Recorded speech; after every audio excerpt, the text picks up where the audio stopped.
माँ भारती, परम ब्रह्म ओम, सम्माननीय प्रधानाचार्य जी, निरीक्षण दल में पधारे हुए उच्च प्राथमिक बयाना के प्रधानाचार्य जी, उच्च प्राथमिक कलसाड़ा के प्रधानाचार्य जी, कलसाड़ा विद्यालय के ही आचार्य जी और स्थानीय विद्यालय के आचार्य बंधु, आचार्य बहनें, प्यारे भैया बहनों, इस सत्र में संभवतः मेरा तीसरा प्रवास है यहाँ, लेकिन दुर्भाग्य से मैं आया उस दिन बरसात होती मिली, तो वंदना यहां नहीं हुई, तो आपके बीच संवाद नहीं हुआ। आज आपसे ये संवाद का शुभ अवसर मिला है। अक्सर एक बात सारे विद्यालयों में कहता रहता हूं कि जैसा जो सोचता है वैसा करता है और अंत में वह वैसा ही बनता है। अभी मैं लगातार 3-4 दिन से इधर ही आपके कलसाड़ा बयाना इधर ही था। मैंने वहां के भैया बहनों को भी आग्रह किया, मैं कोशिश करता हूं कि कोई प्रेरक प्रसंग पुस्तक का ना सुनाऊं, क्योंकि अब इस विद्यावारिधि में कार्य करते करते लंबा समय हो गया। 1992 से निरंतर कार्य करते करते आप जैसे अनेक भैया बहनों ने इतने प्रेरक प्रसंग हमको बना दिए कि उनको हम सुनाते रहें तो वो बीतेंगे नहीं। आपसे जुड़ा एक प्रसंग मैं कल बयाना में भैया बहनों को बता रहा था। काफी समय पहले मैं भी आचार्य था, उसके बाद प्रधानाचार्य रहा। आचार्य जब था तो मैं भी कक्षाचार्य था,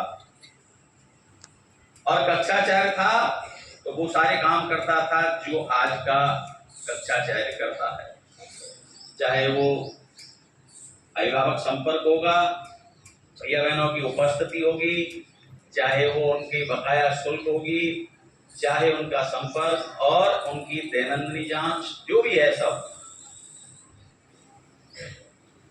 तो कुछ प्रसंगों ने मेरे मन को छुआ है, तो एक मैं ऐसा प्रसंग आपको बता रहा हूं। आप चाहें तो आचार्य बंधु और भैया बहन दोनों पक्ष से प्रेरणा ले सकते हैं। प्रेरणा जब मिलेगी जब 100% ध्यान एकाग्र करके मेरी बात को सुनी।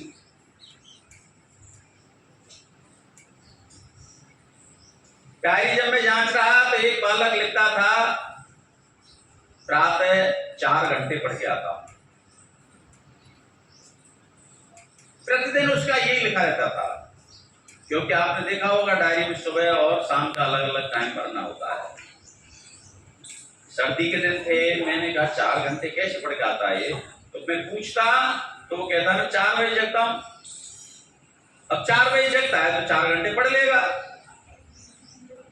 लेकिन डेली 4 घंटे मेरे मन में थोड़ी सी शंका आई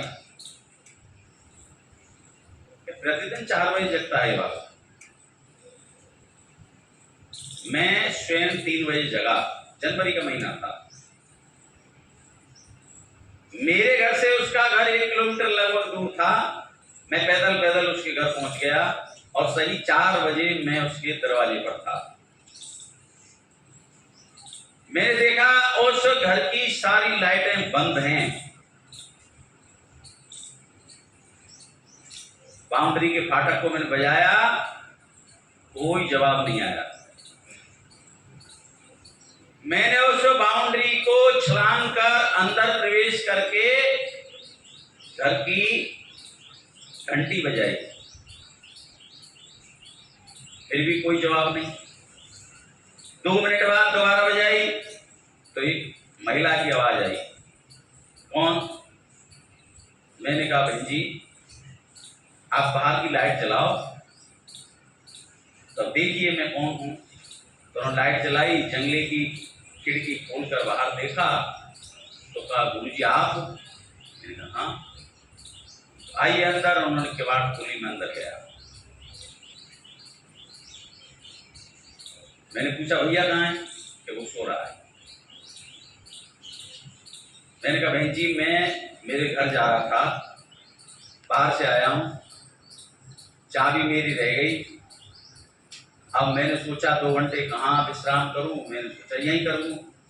क्या बात है गुरुजी आपका घर नहीं है क्या? आप आराम से विश्राम करो।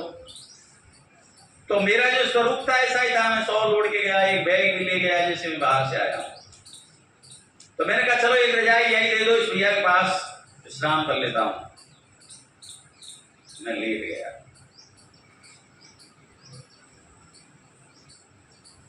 अब मुझे नींद थोड़ी आएगी, मैं तो बस सिर ढक करके और पड़ा रहा। भैया सही 7 बजे जगा। जग करके मां को आवाज लगाई।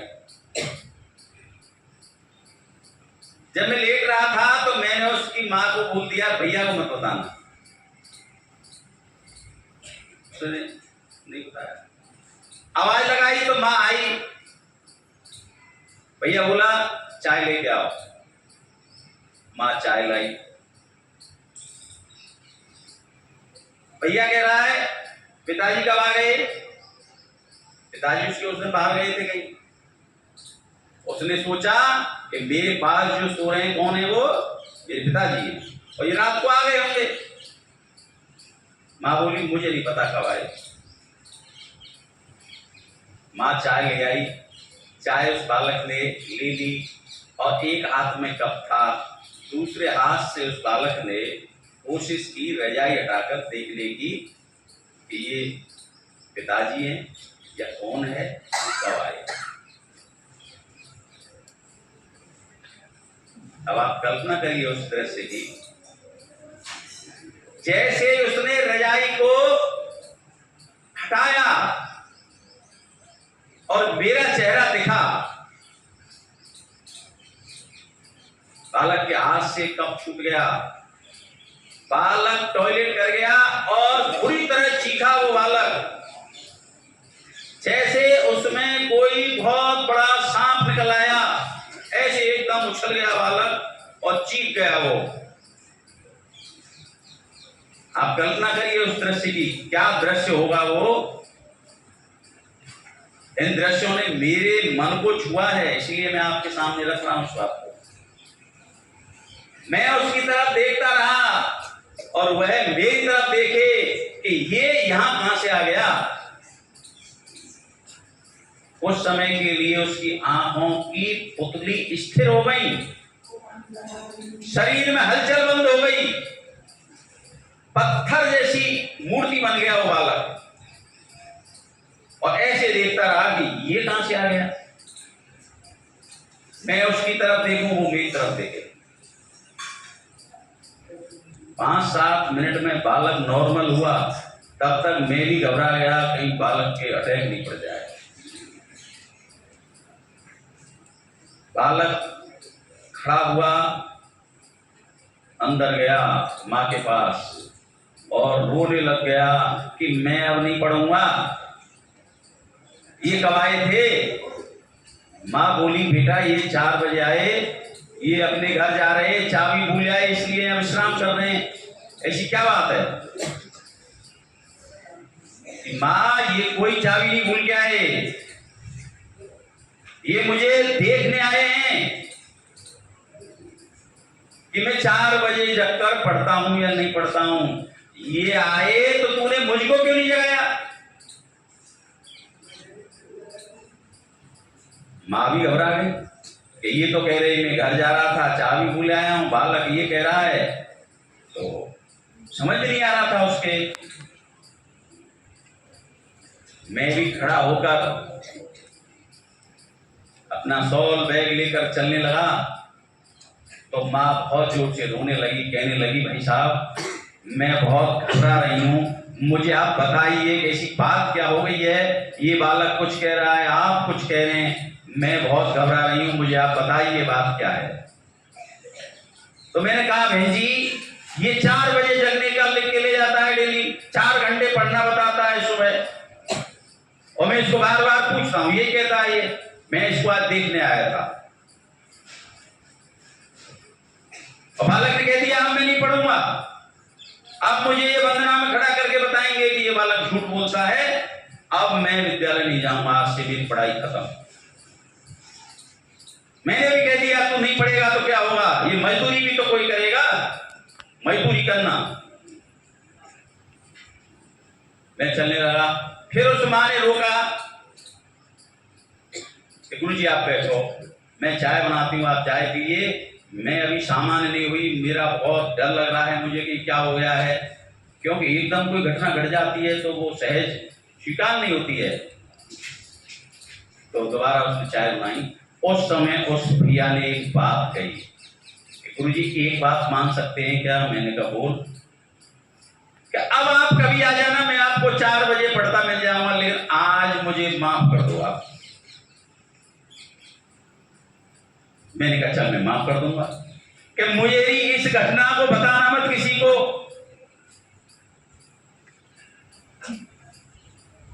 क्योंकि मेरे कपड़े उसके टॉयलेट में भीगे थे।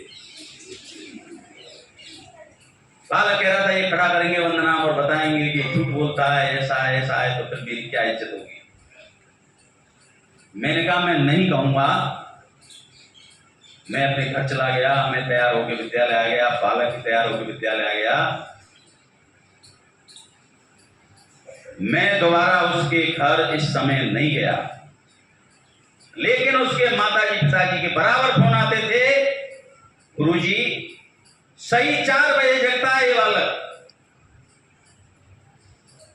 हम इसको नहीं जगाते, स्वयं जग जाता है, और जग करके अपनी बाउंड्री के लगे फाटक का अंदर से लॉक खोलता है, मकान के अंदर से कुंडी को खोल करके और फिर कुछ टेबल पर पढ़ने बैठता है कि मेरे गुरुजी आए तो वो सीधे मेरे पास आकर के मुझे देख लें कि मैं पढ़ रहा हूं।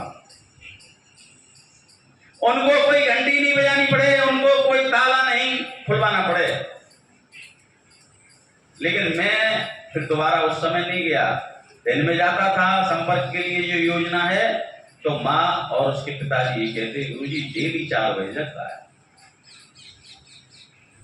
पढ़ने लग गया हुआ। 10वीं में उसकी 89.50 यानी 89.5% अंक बने थे। तो मार्कशीट लेने आया, मैं क्लास टीचर था, मार्कशीट बांट रहा था, तो मैंने उसको मार्कशीट दी। उस समय भी उस बालक ने एक बात कही,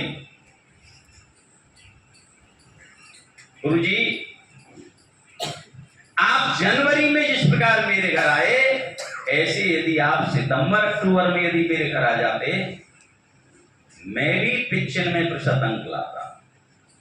ये जो कम नंबर आए हैं इसके दोषी आप हो। उस बालक ने मुझे दोषी बताया, मैंने स्वीकार किया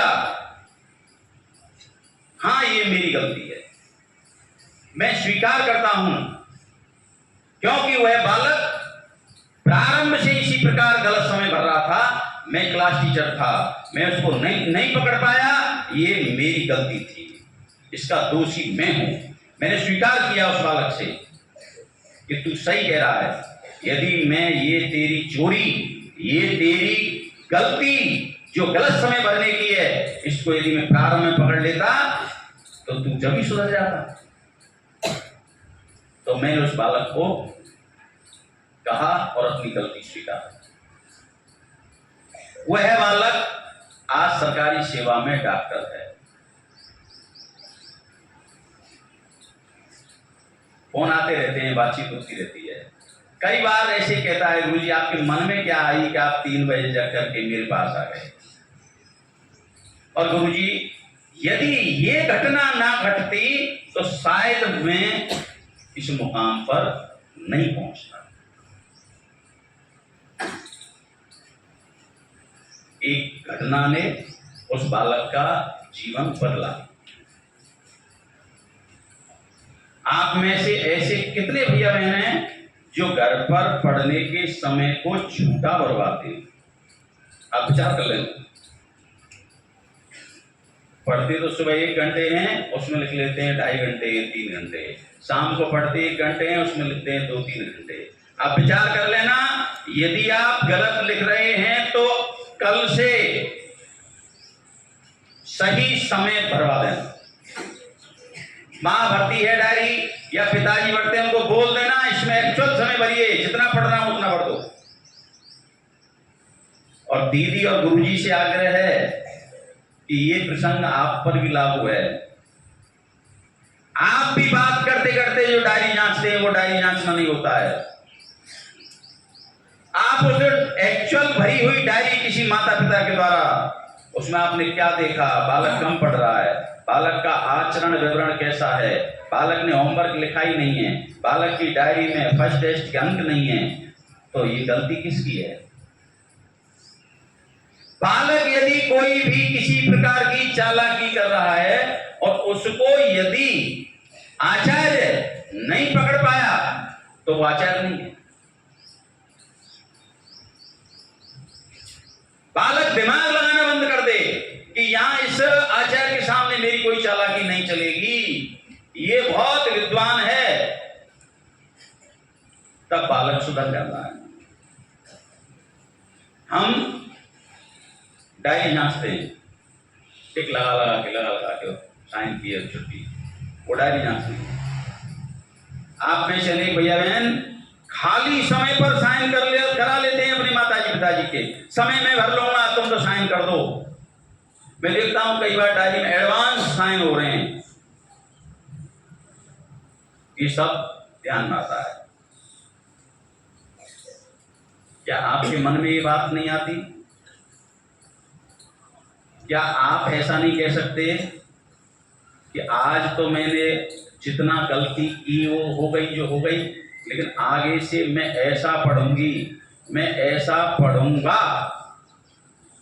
मैं विद्यालय में मेरी क्लास में मेरा स्थान पहला ही होगा, कुछ भी हो जाए। नहीं कह सकते। मैं तो अपने आप को बहुत भाग्यशाली समझता हूं इस विद्या भारती में काम किया। आप जैसे अनेक भैया बहनों से मैंने प्रेरणा ली है। एक बालक पढ़ता 7वीं क्लास में कहने लग गया मैं कलेक्टर बनूंगा। खूब पूछा मैंने, क्लास में पूछा, वंदनाम खड़ा कर देता था, क्या बनेगा? कलेक्टर बनूंगा। कैसे बनते हैं पता नहीं, बनूंगा कलेक्टर। आज वह बालक कलेक्टर है। अब आप देख लियो कैसा उसका दिमाग, कहां से बात खटक गई उसके मन में। वो कहता और तो नौकरी बेकार है गुरुजी साहब। क्यों? अरे गुरुजी कलेक्टर जैसा रुतबा नहीं है गुरुजी किसी का। अब जम गई उसके दिमाग में। आज वह बालक कलेक्टर। तो हम विचार कर लें, हम यदि होमवर्क में, अपनी दैनंदिनी में, अपने अन्य कार्यों में यदि हम लापरवाही कर रहे हैं, गुरुजी को मिसगाइड कर रहे हैं, गुमराह कर रहे हैं, अपने साथ धोखा कर रहे हैं। खुली चुनौती है, कितना बड़ा संघर्ष है सामने देखा करो। कितने विद्यालय चल रहे हैं, कितने भैया बहन पढ़ रहे हैं। मेरी क्या पोजीशन है? जब एक छोटी सी क्लास में मेरा कोई स्थान नहीं आ रहा है तो आगे क्या होगा? मेरे भी माँ बाप सोचते होंगे कि ये अच्छा क्यों नहीं पढ़ती है। हमको विचार करना चाहिए।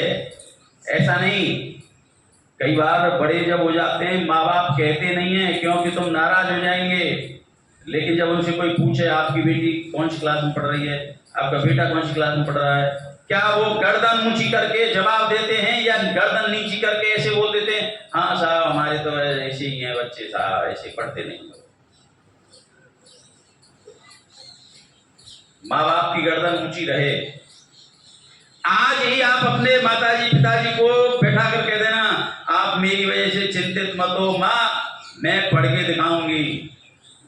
फर्स्ट टेस्ट में नहीं आया स्थान, कोई बात नहीं, अभी द्वितीय जांच परीक्षा होगी, मैं पहला स्थान लाऊंगी, पुरस्कार बढ़ेगा, मैं तुझे विद्यालय लेके चलूंगी। और फिर उसी हिसाब से अपनी पढ़ाई करिए। ये चुनौती है। अपने कक्षाचार्य जी को कहिए कि गुरुजी मेरा इस बार कोई स्थान नहीं आया था, लेकिन अगली परीक्षा में मेरा पहला स्थान आएगा, मैं आपसे वादा कर रही हूं, मैं वादा कर रहा हूं गुरुजी। तो आप सब इस प्रकार से एक चुनौती लेकर के काम करेंगे तो आपका भी परिणाम अच्छा आएगा। आपके भी प्रसंगों को हम और ये गुरुजी दूसरे विद्यालयों में आपके आने वाले छोटे भैया बहनों को सुनाएंगे। ऐसा आप भी कुछ करें। सामान्यतः आप देखिए कितने विद्यालय चल रहे हैं, कितने भैया बहन आ रहे हैं जा रहे हैं, कोई मतलब नहीं, कोई पढ़ाई नहीं। क्या होता है 50, 60, 70, 80% लाने से दुनिया। अब बोर्ड में भी 100% आ गए, आईआईटी के एग्जाम में 100% आ गए। अब आप बताइए कैसे होंगे वो भैया बहन। वो भैया बहन अभी शौक मौज नहीं करते हैं, वो भैया बहन पढ़ते हैं, वो भैया बहन अनुशासित होते हैं। जो घर में खाने को मिल जाए, पहनने को मिल जाए, उसी को स्वीकार कर लेते हैं। दिमाग खराब नहीं रखते कभी अपना।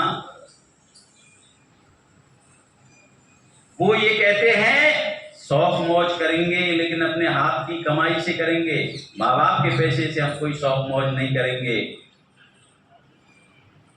तो हमको ये विचार करना चाहिए। इतने बढ़िया भाग्यशाली हो आप कि ऐसे विद्या मंदिरों में आपको प्रवेश कराया आपके माता पिता ने, जहाँ ये गुरुजी जो आपको पढ़ाते हैं ये भी एक तपस्वी हैं, ये भी तप कर रहे हैं। पढ़ाने के साथ साथ आपके घर तक जाते हैं, आपकी पूछताछ करते हैं, कितना संघर्ष करते हैं ये। तो हम विचार कर लें। आज इस प्रसंग से मैं समझता हूं आपके बात गले उतरेगी कि मैं क्या गलती कर रही हूं, मैं क्या गलती कर रहा हूं, इसकी मैं पुनरावृत्ति नहीं करूंगा। मैं एक आदर्श भैया, आदर्श बहन बन करके और दूसरों के लिए प्रेरणा दूंगी। ऐसा आप सबसे मेरा आग्रह है। धन्यवाद।